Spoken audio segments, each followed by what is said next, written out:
Hey everyone, this is One Man Zerg with the UEN.com giving you a replay today. This is for the European Union Week 8 finals between Mikami, the green Protoss in the upper right, and Weagle, the blue Zerg in the lower left.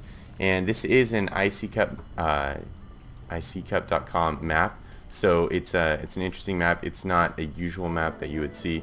It looks like it has similarities to Kulas Ravine. Very interesting gold expo in the middle that looks nearly impossible to legitimately hold.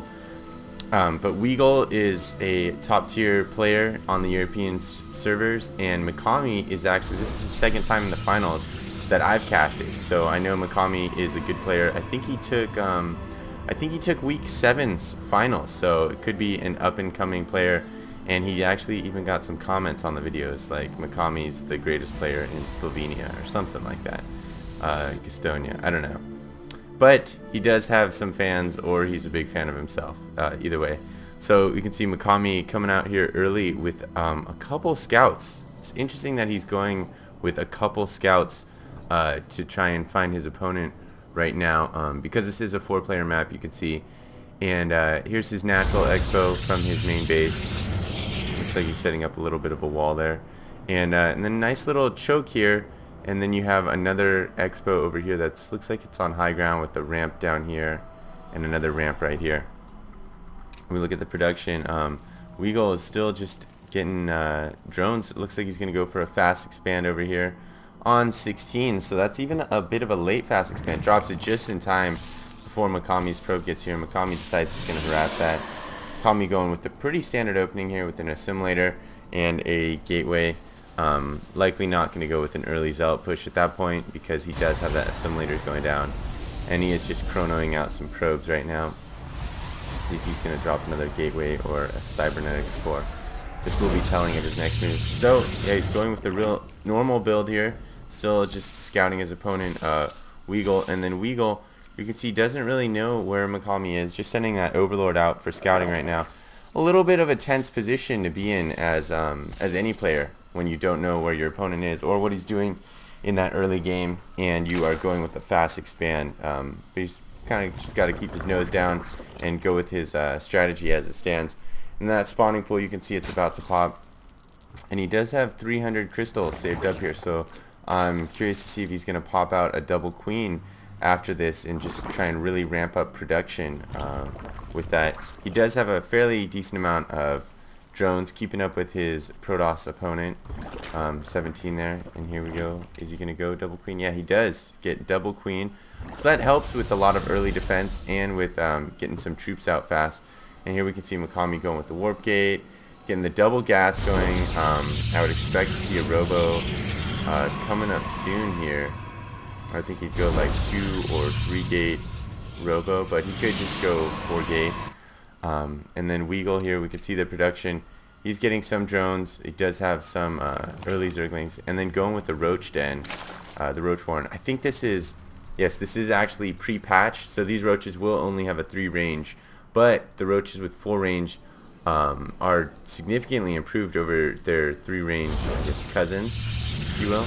And here's Forge here, so no robo going down, but the 4 to 3 range really is huge. It's a 33% improvement in range, but a lot of the big impacts I've seen are if you're attacking this ramp, for example, if your Roaches are down here, now Roaches right here can hit the units up here, as opposed to just those couple rows being able to attack, and that really can increase your damage potential significantly, like doubling it in a lot of cases, and that's really something that helps you out. Also, it makes Roaches easier to kite things like Zealots, and it makes it more difficult for Roaches to be kited by things like Stalkers or Marauders, because instead of a 3 versus 6, it's a 4 versus 6 range differential, so your opponent really has to be more on it. And here we can see Mikami going down with the 4 gates, so that pretty standard Protoss 4 gate there. You get a strong economy going, and then you drop the gates, and you turn them all into warp gates, and then you just rain terror on your opponent. And you can see Mikami's actually been able to keep an income advantage this whole time, while Weagle's got a couple drones just sitting there on Weagle. So even though Weagle got that quick expo up, it's really hard to make something out of that quick expo. And then notice here too, he's got a lot of larvae sitting around, so good to have that larva.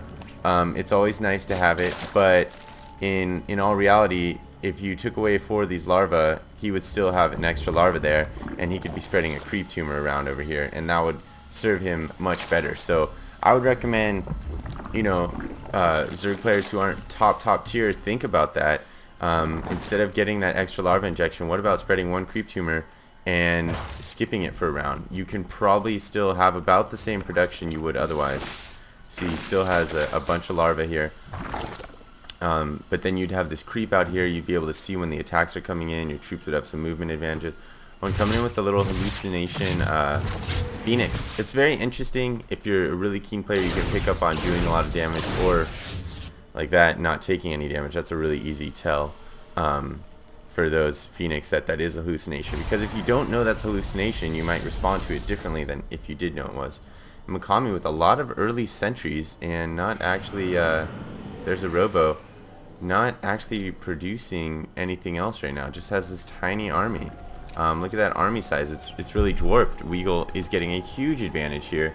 And Weagle's got an income advantage now, got a worker advantage just ever so slightly. And doing pretty good managing these minerals. I will commend him on that. Checking it out with these speedlings over here. And I'm curious to see if Mikami's going to be able to force field this off. He definitely has the mana potential, but it looks like he is just getting caught off guard. And he's probably not going to be able to handle all these Zerglings. Well, he's doing a pretty effective job there. And he's got 4 zealots up here, so he's not in any big trouble, but definitely lost some units that he didn't need to lose. Oh, and the Zerglings get back in the base. Weagle with an excellent move, taking those sentries out. The sentries can't do anything there. See how many kills these Zerglings actually get. That's not the best positioning for him, but we'll see this update in a second. It was at 30-31 at the start, and we'll see what it goes down to. 28. So he probably trained another one. Probably only lost 3 or 4 probes right there, really. But he did lose, I think, 5 sentries and a zealot. So if you go to this unit's loss tab, you can see significant resource disadvantage for him, and more importantly, harvester disadvantage. But now that he is on 2 bases too, Weagle really has no advantage, and should have tried to macro up more or hit harder with these units, because he's not putting himself in the best position. There he is, getting some creep tumors going. He's got a few down, it looks like. So spreading that creep, drop one back here. I have no idea why you would do that, but I always try and recommend spreading your creep on the edges of the creep if you can, like walk a queen over, drop it here, and then walk her back to spawn larva. And we can see Weagle being a little lazy with the spawn larva going on over here.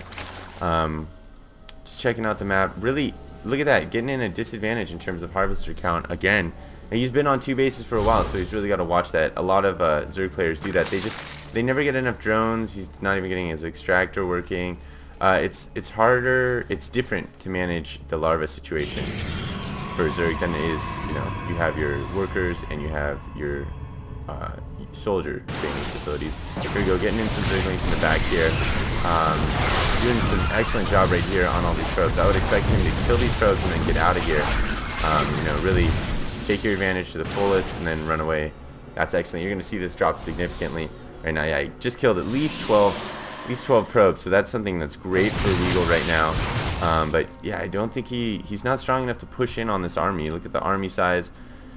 Just slightly lower in terms of value is the Protoss army than the Zerg army. Oh, and summoning the highly scary Colossus, impending doom Colossus. I hate to face Colossus Zerg, but it will go down fast to all the units if he doesn't have to play it back and forth too much to see what he's going to attack or not. And then Mikami slowly getting up in that drone count, but still not utilizing these 2 bases. He is getting both of these extractors. Has this saturated right there, but still could just use some help over here. And has these drones, these larva idling, and a lot of crystal coming down. And here we go, Mikami with those extended thermal lances has an actual Colossus here. And Weagle going with the infestation pit. Might go for attack, might get some infestors, but is getting Roach Hydra Zergling and is standing out in front